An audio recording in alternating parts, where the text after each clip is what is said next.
got love for you, man. You know what I'm saying? What are we talking about? You know, I'm not here to start any trouble. I'm only going to say nice things about you from now on. I think you're handsome, and I think you're a wonderful host. I'm fat and I'm overweight. Just don't say anything silly. I was waiting for you to say that. I'm not laughing about it. You think this is funny, I take it serious. You know, I don't want y'all to take anything out of context that I'm saying. He's very funny. He likes to joke around a lot. As a personality and as an entertainer, yes. This is going to be really quick. I'm not taking any questions. Go ahead and get comfortable. I'm going to talk for a little bit. You're listening to Cabbie Presents, the podcast. Welcome to the Cabbie Presents podcast. I'm your host, Cabbie Richards. Thank you for the click or for hitting play on your way to work, whether you're at work or on your way to school or at Le Gym or in Le Park with Le Dog. This is a special conversation for me because generally the friends that have these extended convos with me are athletes or other guys in the media or performers or even some musicians. But this dude is an actor. And this dude has a leading role in a network show on Fox and a big character in a franchise movie. We've been friends for over a decade. He's changed my life via a burger chain, which we will get to. And he joins me on the phone right now. If it's going to be an interview, I'm going to conduct it. So I'll answer my own questions, ask myself the questions, then give y'all the answers. The first time I met this man, actually, I can't specifically remember when we met, but I know it was through a mutual friend named Derek Gilroy, who I affectionately call Hype, as in he's fully consumed in everything the Hollywood machine pumps out and knows what everybody is up to, all their side projects, all their current projects.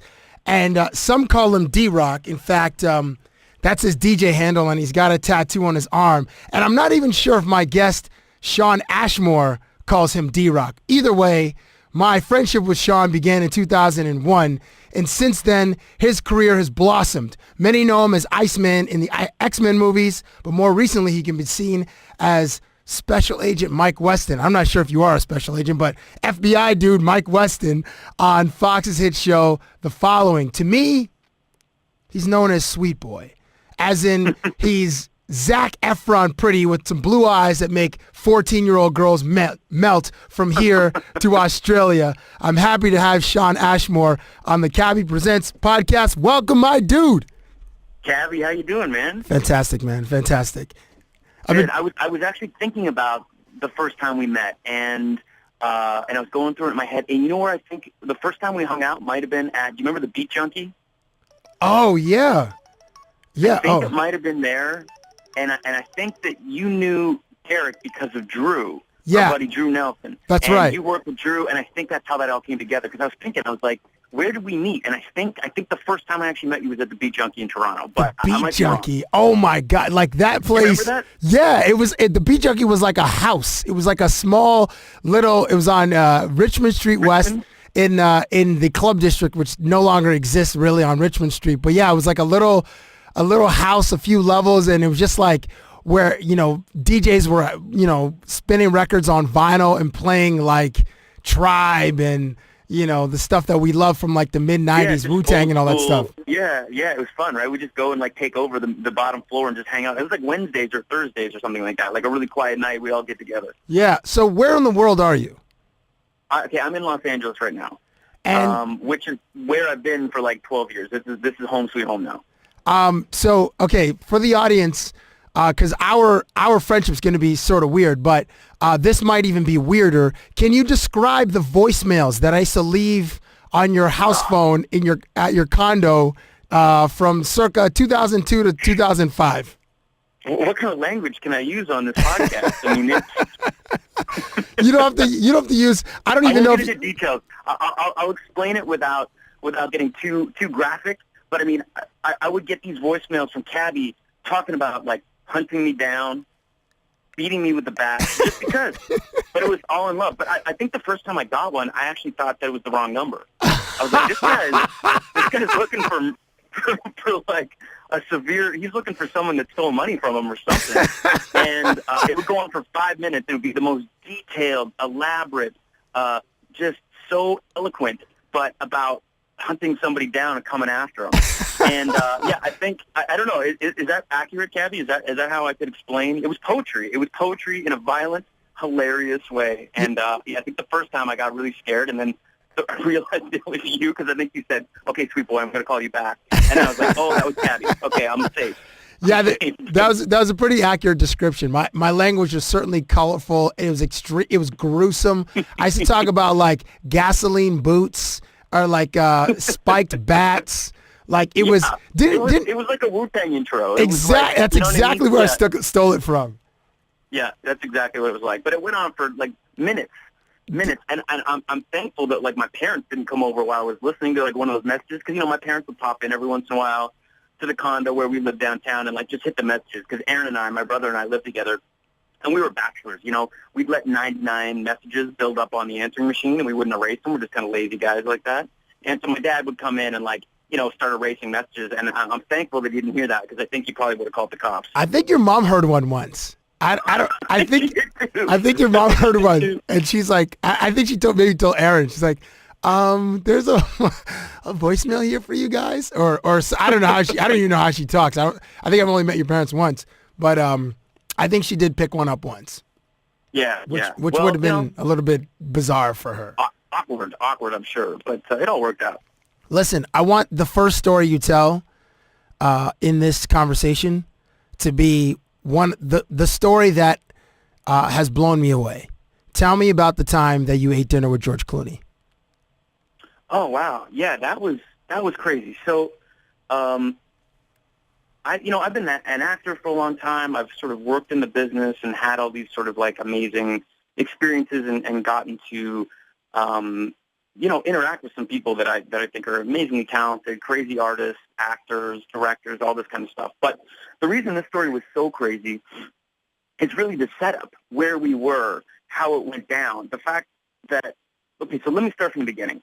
I have a friend of mine named Kevin Zegers, who's also a Canadian actor, and we sort of came up in Los Angeles at the same time. We both moved out here, stayed at this little kind of like motel hotel called Highland Gardens, which Cabbie, you know about. You've been out here. You came to visit. You stayed. Yeah, well, but that's how we got to know each other. I know we'll get to that later. I'm sure yes, there'll be conversations about that. But anyways, Kevin and I have known each other for years. We had the same publicist and the same manager, so we sort of ran in the same circles. And we got this invite randomly to be flown to Milan by Giorgio Armani to go see the Armani shows. So, I mean, that was incredible. I haven't really been a big fashion guy, but the opportunity to go to Italy, to be in the heart of that culture and like that sort of amazing fashion world was pretty cool. So we got flown out there. We got dressed to the nines in suits, and I thought that's what it was going to be. We go to one of the shows. We, have dinner with people. We schmooze a little bit, which is what it was. But then the second night we were there, I get this phone call saying, basically, put on a nice suit because you've been invited to Mr. Armani's palazzo in Milan, his house, his home. He's hosting a dinner, and he wants you guys, Kevin and I, to come visit at this house. And I was like, okay, like I wasn't expecting that. I didn't know, what to think. I didn't know what to do, but I was like, let's go, let's roll. So we get there, and I mean, it's star-studded. I feel out of my league, and there we are sitting on the terrace, the top level of his palazzo in Milan, with this beautiful dinner, sitting around, and then I look over, and there's George Clooney. I mean, the guy looks like he's born to wear an Armani suit, and he's just sitting there, and he's just chilling, he's hanging out, the nicest guy you could ever meet, the most down-to-earth guy you could ever meet, and the most charming guy you could ever meet. We're just sitting there just shooting stuff, hanging out, drinking tequila or whatever we were drinking. And it was just this amazing experience. And the other thing that I won't forget about that night is the sculptures that he had around his house. Yes. Do you remember this? These panthers. They're Yeah. like these panthers. And I don't even remember how I told you about this the first time, but I mean, literally, we got a little tipsy, and we're roaming around the house, just kind of taking a look at things. And one of I think it was Mr. Armani himself, was just saying, like, look at the panthers, and he started talking in this Italian accent. And somehow Kevin and I think maybe even George, were posing around these panthers like cat-like. You know what I mean? Like, we're just kind of drunk. I'm just going along. I know I'm going to look like a fool in these pictures, but I'm just doing it because I'm asked to do it. So was like... I think you had some of those photos on your phone, like back when like photo technology wasn't that great, but you still had a couple of grainy pictures of like, you're like, you can't really get a set. Nokia. Yes, exactly. Old school Nokia, and I had a picture of that, and it was just one of those nights you can't really explain it. I didn't expect to be in that sort of company or in that sort of situation, and it blew my mind. So, I've been lucky to sort of get to experience stuff like that. You know what I mean? It's just a crazy life sometimes. 2 questions. Who were George Clooney's his dates? Or his date? I don't even remember. Who did I tell you? I don't even remember. You told me that he had 2, like he was there with two women. I'm sure he was, but I honestly don't remember who now. Well, I don't know if they're anybody famous, but like it just built the mythology in my mind that Clooney is just one of the kings of Earth. Oh, yeah. I mean, well, let me put it this way too. Like, the women that were there were all incredibly beautiful. I mean, it was all models and actresses and stuff like that. So, I mean, honestly, I if he had 2, he probably had 4. You know what I mean? But I don't specifically remember, but there was tons of beautiful women there. Absolutely, no doubt. And when you guys were actually eating dinner, who was doing like most of the talking? I was doing none of the talking. The man that held court was George Clooney. He is the most charming, I mean, you see why this guy is a movie star. He was the king of the castle. There's no doubt in my mind. And he just was like, I don't even know what he was talking about, but it was interesting. He could have been talking about, the walk he took his dog on in the morning, and it was fascinating. You know what I mean? Yeah, everybody was listening. You just lean in. He's like the Jay Gatsby of Milan. That makes great reference. How does it work for you, Shawn? Because so this was, you got invited to Milan. Is this after X-Men 2 came out or the third X-Men? This was after the third one. After the third X-Men, okay. Yeah, you know what? Or I think the third one was about to come out. It was sort of, it seemed to coincide with that sort of, right before an X-Men movie comes out, there's always like this big push, and like it's very exciting, and people sort of get more interested in you than they are when you don't have a big X-Men movie out. You know what I mean? Yeah. And I've had that up and down several times in my career because I've done a few of those movies. So I feel like it was around when X-Men: The Last Stand came out. So it was probably about 6 years ago.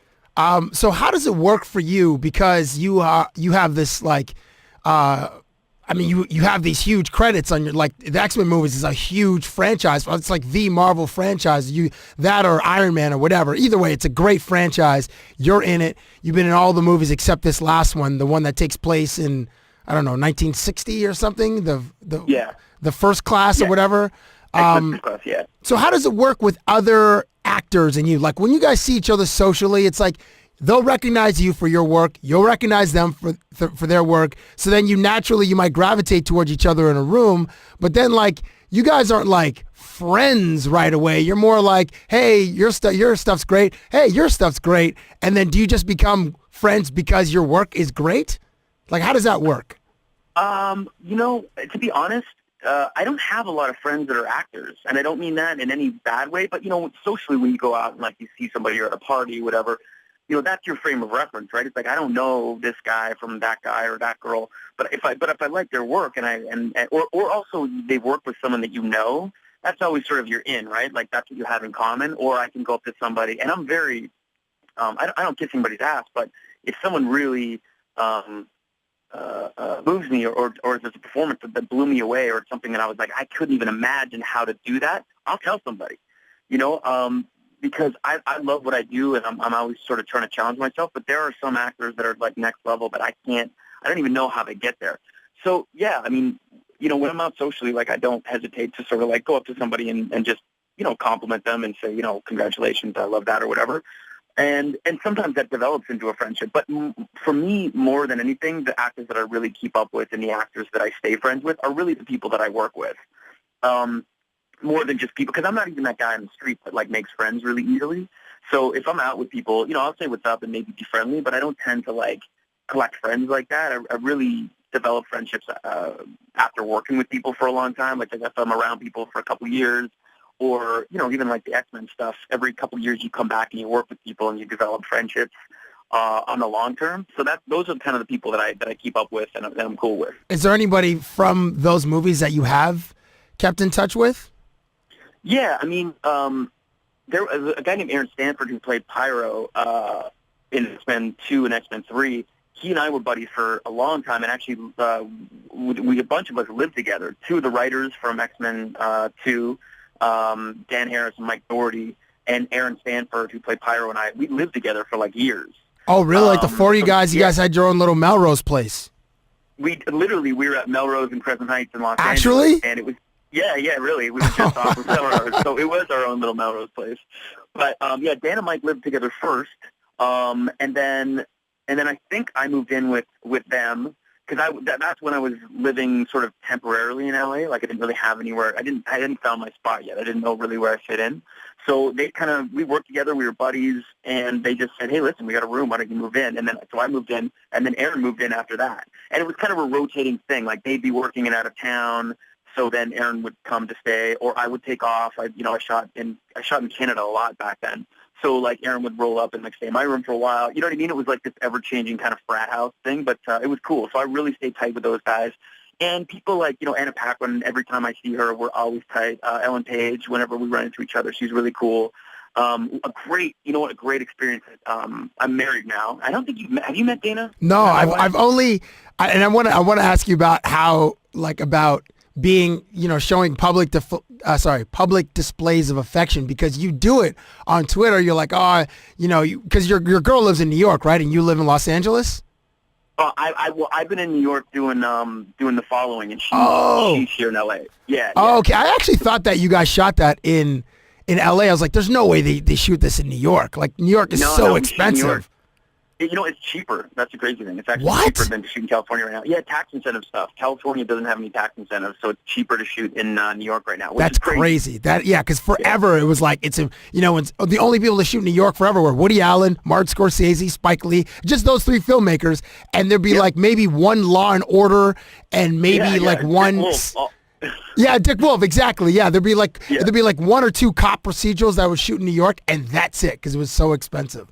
But sorry, I'm sorry, I haven't met your lady, but I will meet her. But I do want to get to the how you guys how you are very public with your affection for her, obviously because you're in love with her. But not every guy does it. But sorry, you were saying you were on you were talking about some of the guys. I got lots too, Cabbie. Yeah.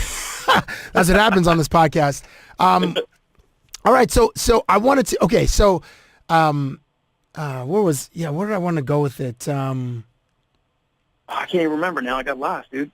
Okay, well anyway, I'll just go right to. Okay, so you mentioned your wife. You're married, Dana. I was one of my hockey dudes who were on this podcast a couple weeks ago. This guy named Sheldon Surrey, and he's dating a young lady that used to be like in like a WWE diva. Her name was Barbie. And I asked him, I'm like, yo, do you feel like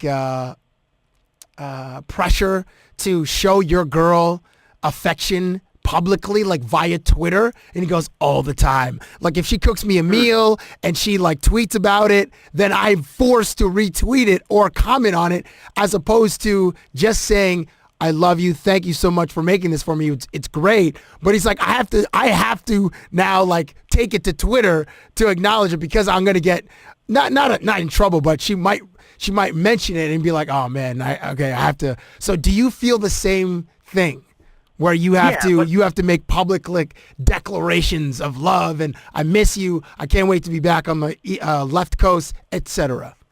Yeah. No, I do. I don't feel pressure to do it. I just know that, I know, and that women love a man to say things publicly, because it breaks down that sort of like that wall of like being shy or not being proud of the woman you have. You know what I mean? And so I think that every woman loves a guy to scream it. You know what I mean? Like just yell it from the rooftops that they're in love. And, you know, to be honest, I would have been uncomfortable with that in the past, but my wife is like the best, amazing, the coolest woman I've ever met. Obviously why I married her. Obviously why I waited. You know, I had my share of women along the way, and she was just the one that captured me, and so I'm proud to do it. So I don't really feel pressure, but I know it makes her feel good, and I understand that. So absolutely, if she tweets something, or I'll just throw it out there because I know it makes her feel good, you know, and that's what it's all about. Wait, so do you recommend that other dudes follow this lead in order to make their girl feel special or feel like? Only if you want to do it. I think if you're doing it because you think you have to do it, it's not worth it.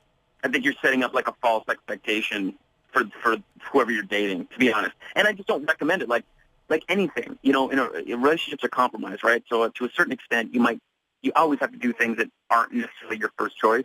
But I feel like if you're being forced to do it, it's probably not worth it. Don't do anything that you don't want to do. How do you know what I mean? Like that's it. Yeah. No, sorry to cut you off there. How do you deal with fame when your girl is present? For instance, if you have an over enthusiastic female fan, I mean, you're obviously very handsome. You still look friggin' 17 when I'm watching The Following, and it's like you guys have a friggin' blue eye off, you and Kevin. Like I don't know if they up the chroma, but you're friggin', it's like it's making me feel uncomfortable watching you guys in friggin' on my HD screen in my living room, man. I'm just like, man, can they I might have to switch to black and white so I don't get lost in both of your guys' eyes and whatnot. So how do you deal with the fame when female fans especially approach you or want to engage you with wifey present? So there's two different scenarios, okay? There's the one scenario where the people are respectful and you can tell that they're interested, but they ask for a picture, and Dana's usually totally cool. Like she offers to take a picture with people, because that's the real difference now. It's now that everyone has a phone that takes great pictures, you're sort of nowhere that you go is it private. It used to just be like, oh, hey, can I get an autograph or something like that, which is one thing. But now it's like a picture at dinner, a picture when you're out at dessert, a picture at the movies. And so Dana is very, very cool and very gracious about being like, hey, I'll take the picture for you. Because they're always asking like, well, hey, who can take the picture? And, you know, sometimes you don't want to if it's a private moment. I'm sure Dana doesn't want to take it, but she's always super cool. She's like, hey, I'll take the picture for you guys. And we just go through it, right? It's just like get it done. And you do it. And listen, I'm grateful, and she also knows that the only reason that I continue to work, the only reason that I get to do what I love to do is because there's a fan base. And so you have to respect that, and you have to be appreciative of that. And that's part of it, is when people come up, even in moments where you don't want to, or if we're having an argument, you know, you go out with your lady and you have an argument about something, you have a disagreement, and the last thing you want to do is smile and play nice, and if someone comes up, and it just happens, that's just life, you know. But we both understand that that's part of being an actor, and that's also part of being successful is thanking the people that allow you to work. So that's fine. That's what it is. Now there's the other side where, you know, girls can get a little handsy, or you know what I mean. They can, you know, and handsy. That sounds like me. Yeah. Cabbie, you handsy sometimes? Oh, with you all the time. Like, I want to, kill you. Like, that kind of handsy. But you know what I mean? Like, so they come up and it's like, or they treat her like she's not there. You know what I mean? Like, literally step in front of her and talk to me directly and, like, have their backs to her. And, you know, it's a respect thing. And in that case, she steps up and makes her presence known, and I got my arm around her, letting everybody else know what the deal is. You know what I mean? Like, we're not flirting here. We're not hanging out. Like, this is my wife, and you got to respect that. So, you know, it's just as much up to me to maintain those boundaries and to make sure that, again, there's that automatic sense of, and I'm just going to be honest with you, like, it feels good, you know, when someone comes up to you and you're like, oh, they're trying to flirt with me, like, that feels good. But at the end of the day, my responsibility is to my relationship and to my wife, and so I got to set those boundaries. It's my responsibility to do that.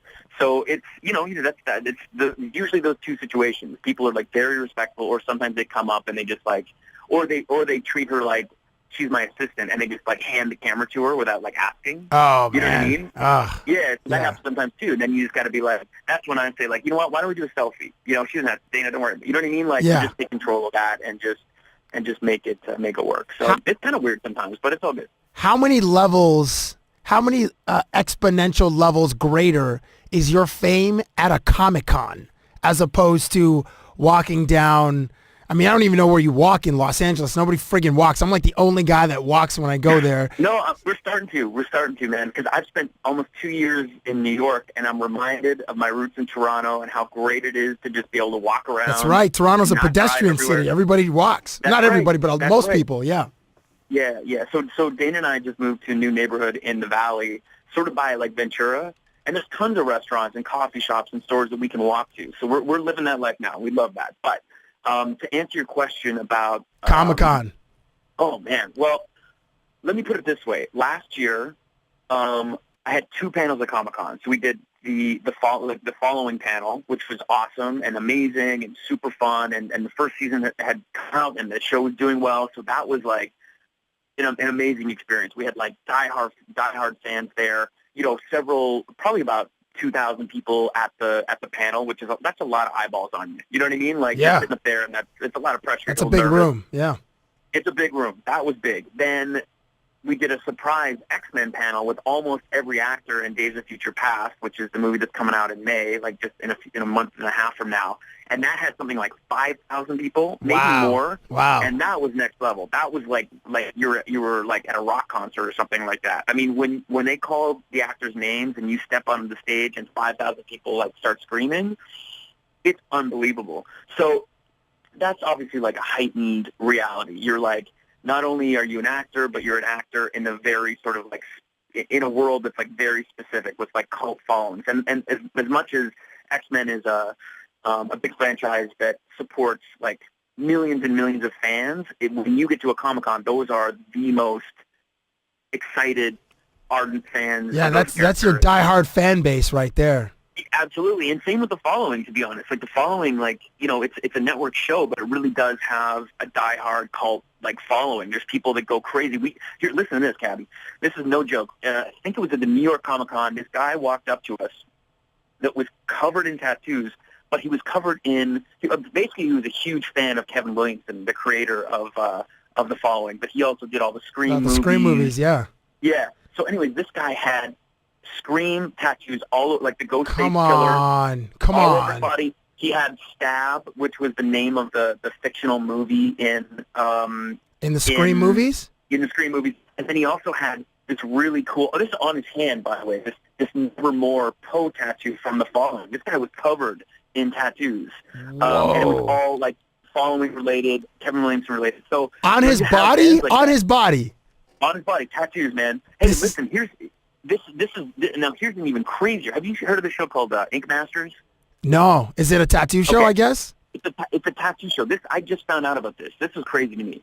Okay, and this is all related to comic book and Comic-Con sort of stuff, because it's this next level fan enthusiasm. So there's a show called Ink Masters where there's a bunch of sort of up-and-coming tattoo artists that are competing. So every week they get these people to come in, and it's like a theme. So it's like, okay, we're doing a religious theme tattoo. We're doing a portrait. And if there's 10 competitors, there's 10 random people that come in that agreed to get these tattoos on them, no matter what they are. So they're pretty ballsy contestants because they don't know who the tattoo artist is. They don't know exactly what they're getting. So anyways, a couple weeks ago, Hugh Jackman was the guest host. And everybody on the show got X-Men tattoos. Come on. Actually? Actually, and there's somebody got an Iceman, like literally my face, yes, on their body. Oh, that's cool. It was not the best tattoo of the night. It was pretty bad. So, there's stuff like that out there, and those are the kinds of people that really love these movies and these kinds of shows. So it's amazing. So Comic-Con is next level crazy. I mean, it's amazing. It's cool because it's a kind of place where fans that love this stuff that can't necessarily like get dressed up day to day. I mean, some people think it's weird. I just think it's amazing. These people love this stuff. They can be themselves for the weekend with like-minded people, and so it's like a giant party for them. The energy is so crazy there, and they're so excited to see the people that they and the characters that they love to watch. So it's a blast, but it's overwhelming. It's crazy. When you do those two panels, is it just like a giant like Q&A with the audience, like, or do you have to talk about? I mean, obviously you have to talk about the project, whether it's The Following or whether it's one of the X-Men movies. But how does it work when you're in a room with 2,000 people for The Following or 5,000 people for the X-Men? It's usually like there's a moderator from like TV Guide or for Entertainment Weekly. Like they run the panel, so they have a bunch of prepared questions that they sort of try to spread out all the actors and the producers and the show creators that are up there. And then, so it's really like a focused discussion about the show and, you know, fan-related questions. And then they open it up to like a Q&A where all the audience members get to like run up as quick as they can. And there's like a couple lines with microphones. And then they do like maybe a half hour of audience Q&A, which is obviously the most interesting stuff because you just get people that are beyond excited trying to ask you questions. And some of them can't get the words out. Some of them, I swear, during the X-Men one, almost everybody, the fans, were like they're crying, like literally crying. Like, what do you mean? Yeah, they traveled from like Brazil to come to the Comic-Con panel, and they waited for 2 days in line to go to the X-Men panel, and they got to speak to Hugh Jackman and Michael Fassbender and Jennifer Lawrence. Like they have an interaction with them. They're holding the mic, and they get to ask these people that they love a question, and the amount of time and effort that it's taken them to get there, and the fact that.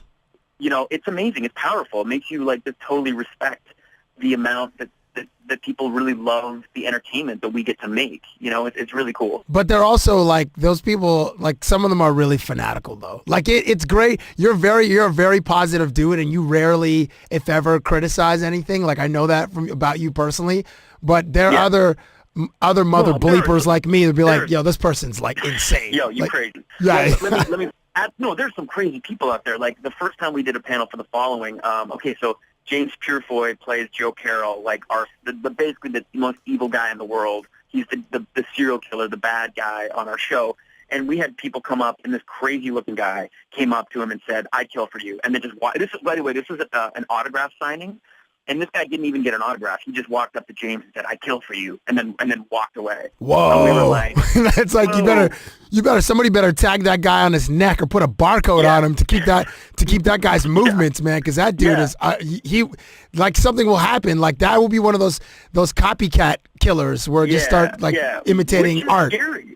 Yeah, and you got to think about that. I do think about that when, with our show. You know. Yeah, your show is all about copycat killers, man. Well, not all about it, but like the central bad guy, how he influences a generation of friggin' people that just want to belong to something, and the thing they belong to is murdering other people. Yeah. Well, to make it very simple. The tagline for the show, with the first season was, the FBI says there's over 300 active serial killers in the United States, and that's an accurate number. So when people are like, "Oh, this show's kind of crazy," like, how could you put a cult of serial killers together? Well, there's 300 of them out there, and, if you have the right person that could manipulate and, create this cult, I mean, I guess it's potentially possible. So it's a little scary when people like that come up. And also we were in New York shooting on the street, and some lady came running up to James again and had this thing that said, like, "Stab me, Joe Carroll." Come on. And, really? She made a hoodie that said that, and then was hanging around that. So, people really get into it, and that's a little crazy to me. That's a little over the top. But how long did it take you to shoot that fight scene? Season 1, like episode 8 or 9, or maybe like 7. Like it was a pretty lengthy one for a TV show. I was like, wow, this is like a good 4 or 5 minutes of screen time. You fighting, it was pretty good. How long did that take to shoot? A couple days? No, one night. We called that Fight Club. Nice. And you know what we did, which we don't usually do? I took one night to shoot that whole scene, but what we did was we took about 2 or 3 days leading up to that episode to actually choreograph the fight and have a real, because we have a stunt coordinator, a guy named Tim Gallen, that's awesome, and he can work fights up on the fly like anytime. We do that in the show all the time. Like it's written like, okay, Mike and Ryan fight followers. And then we show up on the day and choreograph it really quick, and we get it down in like 30 minutes, and then we just shoot this little fight scene.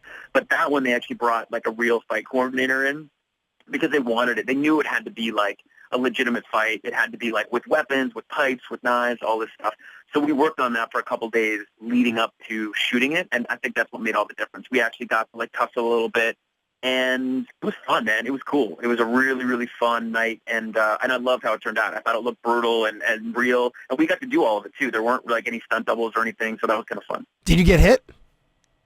No, I never got hit. I got really bruised up on my knees and on my back and on my elbows because I get like tossed to the ground. Yeah. But no, knock on wood, I've never actually been tagged, like actually hit with a fist in the face during any fight scene, and we shoot a lot of them on the following, so we're real careful, you know.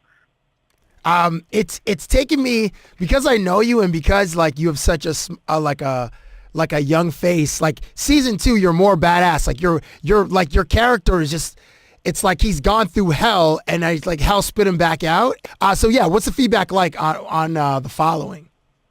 It's great, man. I mean, you know, for me, well, first off, you know, I think you sort of hit the nail on the head when you said, you know, I hadn't done mostly films before, and that's something that, like, they come out like maybe once a year if you're lucky. You're making a good movie a year that actually makes it to the theaters.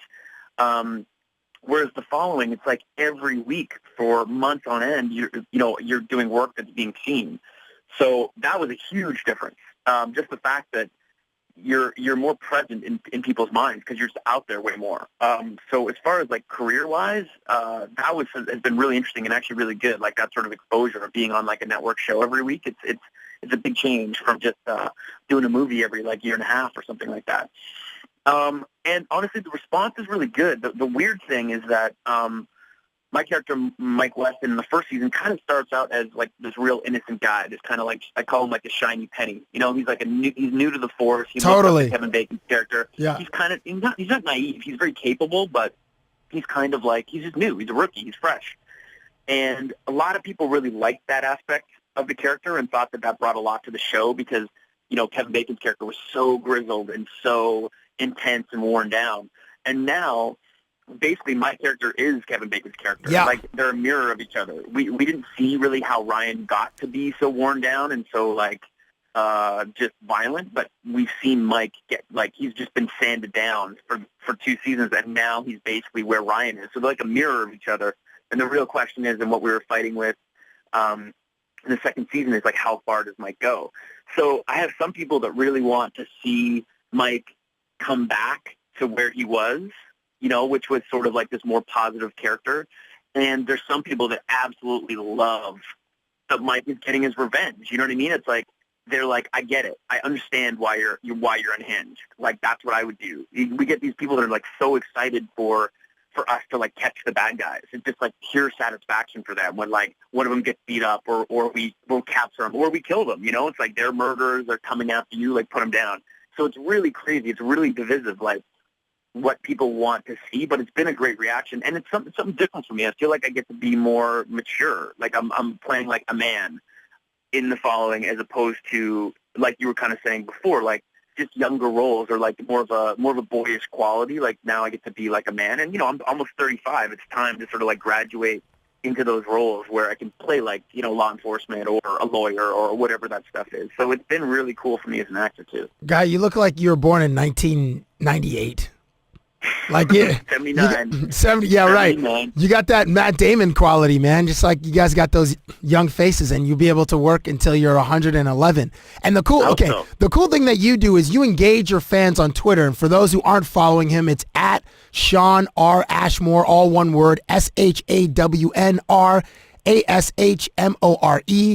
at Shawn Ashmore on Twitter. Whenever the show's out, it's like, you know, people are tweeting at you and you'll retweet with a little comment or something. Or like, hey, West Coast, it's coming on, blah, blah, blah. I think that's great. And that's a way that obviously it didn't exist, you know, it barely existed 5 years ago. It certainly didn't exist 10 years ago.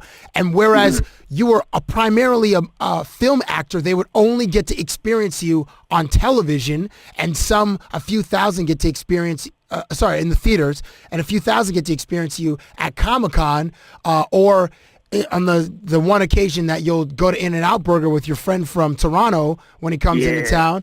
But now they get to interact with you via Twitter. Okay, so people love to say, you know, people are very honest on Twitter. It's either you're great or you're really crappy. How do you how do you handle the wave of both the compliments and then the criticisms?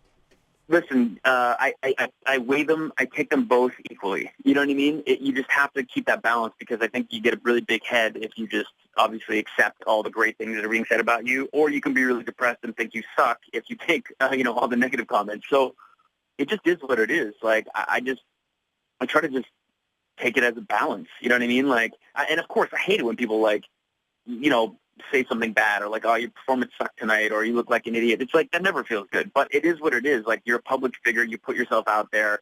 The fact that I read Twitter, I have friends that are actors that aren't on Twitter, or if they are, they don't make it about business, But I think it's a tool, and I'm using it as a tool. So it is what it is. There's going to be good and bad, and I try to keep it balanced. That's not to say that I don't feel really great when someone says, hey, I love what you did last night, or that I don't feel crappy when someone says, you suck, that was a bad episode, or I didn't like what you did, or when you cry, you look like an idiot, or whatever. You get those things. But I don't know, man. I try not to let it bother me. And the whole reason that I even do the Twitter thing during the episodes is, I have like a love-hate relationship with television, because I think, for me, the best way to experience entertainment, and it's what I grew up doing, was, and I think maybe you feel the same way, is that you go to see a play with a group, you go to see a movie, in the theater with a bunch of people, and you experience this entertainment as one. There's like a communal aspect to it, and TV sort of removes that. You're sitting in your living room by yourself, watching a show whenever you want. You know what I mean? Especially with being able to binge watch TV shows and download stuff, which I do all the time. Like, don't get me wrong, that's how I consume most television. But I think there's something really cool about waiting for a show and then being able to interact on Twitter, because it's as if you're watching with all these people. If you follow people, if you're, you get the feedback, and it's as if you're sort of watching it with a community.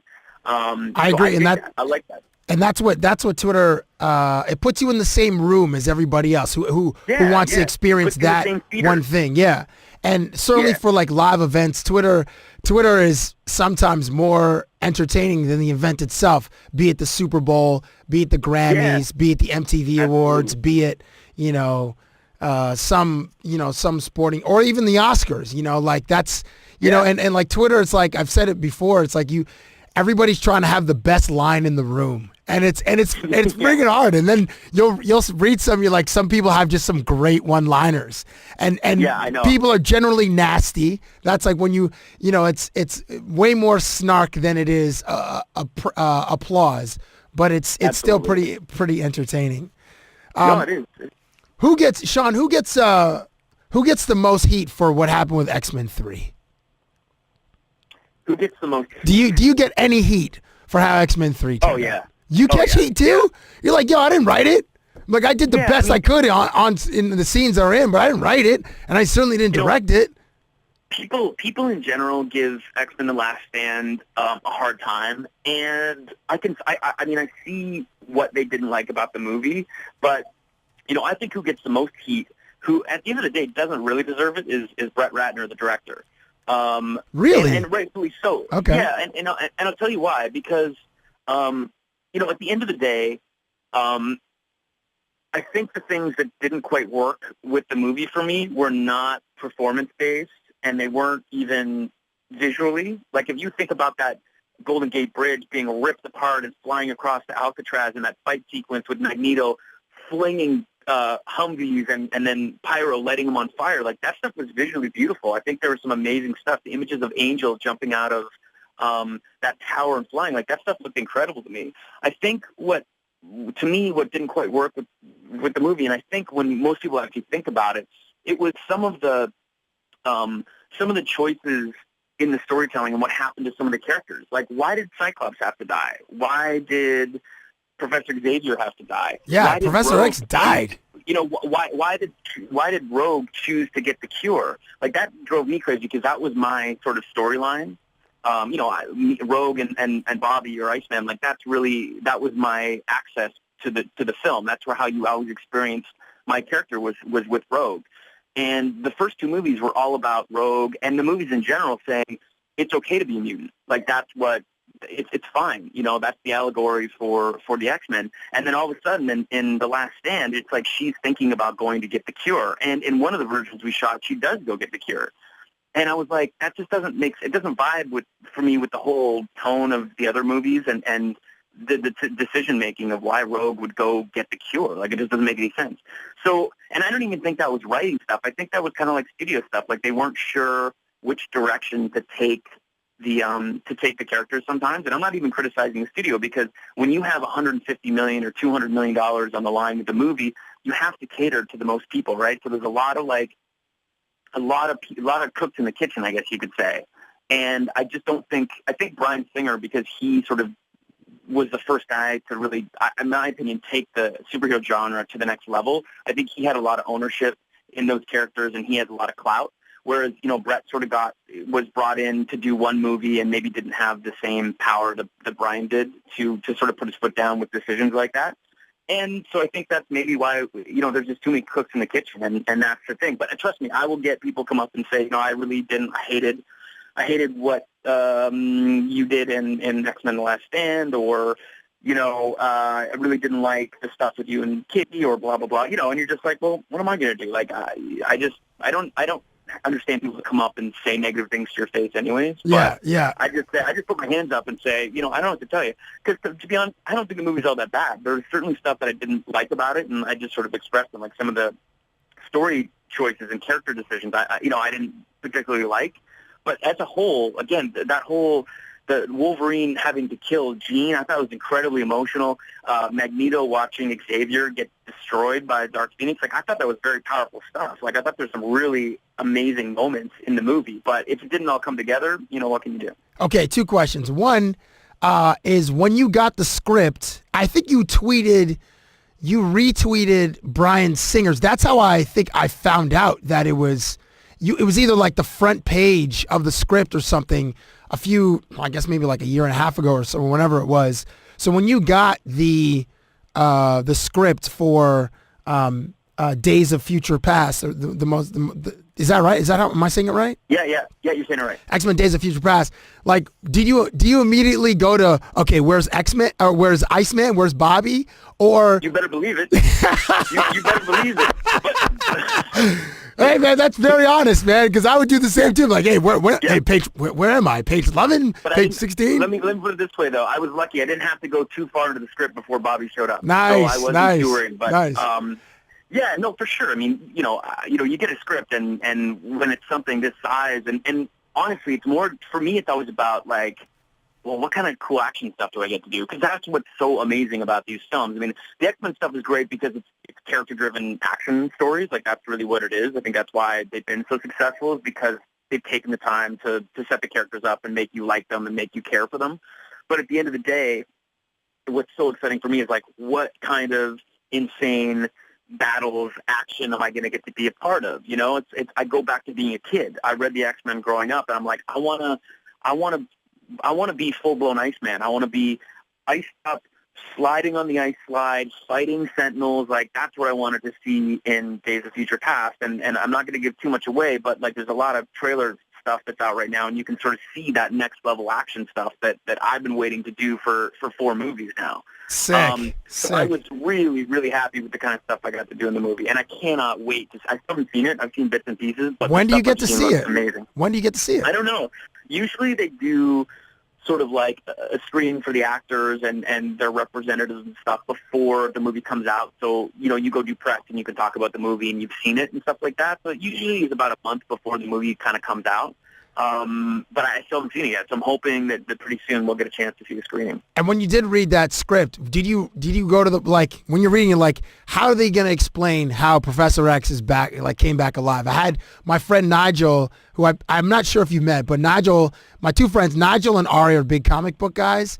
And Nigel's like, one thing you got, and they've been reading comic books for decades. And Nigel's like, one thing you got to understand, Cab, is nobody really dies in the comic book universe. So I was like, okay. I'm like, well, then can you explain to me how the frig Professor X is alive? Or Xavier, can you explain this to me, please, Shawn, without giving too much away? No, I can't. You can't? What do you mean? Explain. Because I can't, dude. I have to, like, bite my tongue every time I want to talk. You know how long I've been wanting to tell people that I got to, like, full-on ice up and, like, fly through the air on an ice slide? And I couldn't say it. For a year and a half, I couldn't tell anybody until it was out in the trailer. The second it was out in the trailer, I started telling everybody. I was like, hey, did you guys see that? That's what I got to do. Oh, that's sick. But I gotta keep it on lockdown. But there is an explanation, and I think listen, they don't like spend an hour explaining how it happened. It's sort of like, hey, the story's moving. Here's the explanation. Let's move forward. And it's that kind of thing. So they don't focus on it. They don't make a big deal about it, but it's definitely explained. Now the question is, how did you originally get the role of Iceman? I think I met you right after you were in X-Men, and I think X-Men came out, 2000 or 2001? I think it might have been 2001. I think we may have, hold on, let me think. Yeah, it was I think we came out in 2000, like 14 years ago. Okay, yeah, and I remember the scene. You're on the grass, and you're always with Rogue, or not always, but primarily your storyline's with her. And you're like, so how did you get the role of Iceman originally in the first X-Men movie? Okay, so this was like totally like a normal audition. You know what I mean? Like, I got a phone call from my agents in Toronto saying, hey, they're making this movie called X-Men. The director is Bryan Singer. And I was like, okay, first of all, I know X-Men because I read the comic books. I know Bryan Singer because I love Usual Suspects. So I'm already super excited. But, a young actor in Toronto, like they used to shoot tons of big films there. And it's always a long shot. You go in for it, and it's like they're going to cast somebody from New York or L.A. or, it's a big movie, and there's tons of competition. So I didn't think too much about it. I was very excited. I went in to read. It was like the pre-read with the casting director and nobody else, like no producers, no director, nothing like that. And I don't remember the exact scene, but I remember it was like 2 pages. There was like really nothing to do. It was more like, okay, what do you look like? And, hear you talk, you can act a little bit, whatever. So I feel like I went in on those kinds of auditions like twice, where it was just kind of like pre-reads and they just made a couple tapes. And then I finally got the call being like, hey, it's a callback. You're going to go to the production offices where they're starting to set up to shoot and read with the director and the producers, for the part. So I was like, oh, wow, I'm getting closer, The other thing I want to say, too, is the character that I was auditioning for at this point was named John. Okay, not Bobby. His name was John. Okay. Did he have power? Did you know what his powers were or no? Yeah, well, originally, it's actually John Allardyce who's Pyro. So originally I was cast as Pyro, but I'll get to that. Okay, okay. This is a whole other thing that happened. So then I go into, I think I went in twice to the production office to go audition for Bryan and for the producers, but Bryan was like insanely busy with pre-production, location scouting. So I would sit there for like 45 minutes and they'd be like, you know what, we're so sorry. He's stuck, he's off doing like a production meeting or scouting and he can't make it. And I was like, oh, okay. I was like, all my adrenaline's built up and then you're just like a letdown. And so I think I came back like twice for that, and it happened both times that he wasn't available. And so the last time I came in, and I sort of felt like I had nothing to lose. You know what I mean? Like all my nerves were gone because I'd sat in that waiting room. And so when we got in to do the real audition, and this is the first time it ever happened to me, is that I sat down on this bench as if I was playing the scene with Rogue where I'm actually Mystique telling her to leave the school. I don't know if that makes sense. I don't know if you remember that in the movie. I remember. Yeah, I remember. Yeah. It was my first time seeing you act. I was like, oh, this is a pretty good scene, man. So it was me, but Mystique turned into me. So it's like, there's all these layers to the thing, and so we talked about that, and I was like, what's Mystique like? I wanted to know, like, if I had to bring any of her into the character, you know what I mean, like the way she speaks or anything like that. And he's like, no, don't worry about it. She's like a great mimic. Like you wouldn't be doing anything like that. But I actually read the scene, and I think Bryan was working the camera. So he was like moving around with a camcorder, shooting me from different angles. Usually you go into an audition and it's just like flat on. The camera doesn't move. You like just sort of sit there as if it was like theater, just a camera recording like a theater performance, like you're just up on stage kind of thing. And he actually was like working the camera and doing different angles and close-ups. And I was like, wow, this guy's like really shooting it. Like this is like a serious audition for like a movie. And it was a great experience. I felt like I really nailed the scenes. And, then you leave. And I don't think I probably heard anything for like a week. And then I got the call, you got the part, and I was like, oh sick. So excited. It was like, I was so excited. But it was only like 4 days of shooting. It was like, 4 or 5 days. And I was like, that's great. Like, at the time, I was like super excited.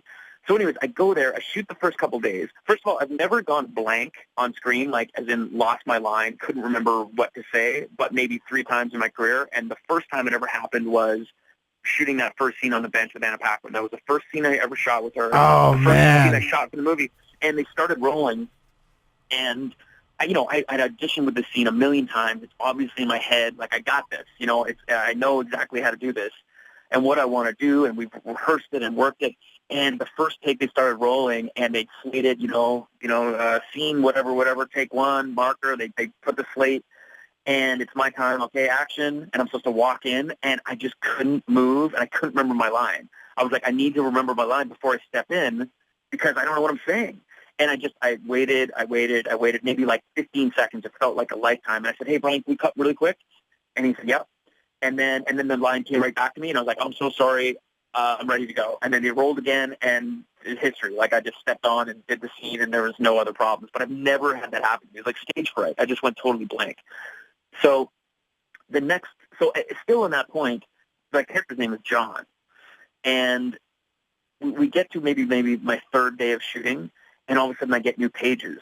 And I say, okay, these new pages are for you, Shawn. And now my character's name is Bobby. And I'm like, oh, no. Are they making my part smaller? Did they not like what I did? Did they, you know what I mean? Like, I thought I did something wrong, and they were like rewriting my character, making it smaller. And then I finally had the balls to ask. I said, hey, well, because I really didn't want to say anything, because I was like, oh, I'm doing a bad job. Like, they don't like me, classic actor stuff. And I finally said to one of the producers, I think Tom DeSanta was his name. He produced the first two X-Men movies and the Transformers movies. He was a great guy, really into like all this genre stuff. And he was very friendly to me and really helped me out. And he said, no, actually now you're going to be playing Bobby Drake, who's Iceman, and before you were playing Pyro, but we just think that you're more of like this character.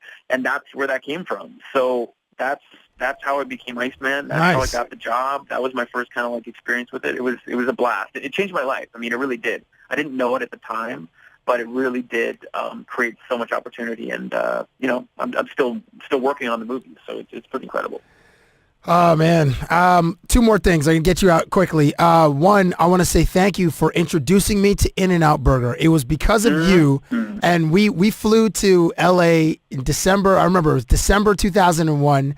It was, I think, December 10th, and you were there with your brother for a few months auditioning for pilot season and just trying to be working actors. And we stayed at the Highland Gardens Hotel, and it was either the first day or the second day we arrived.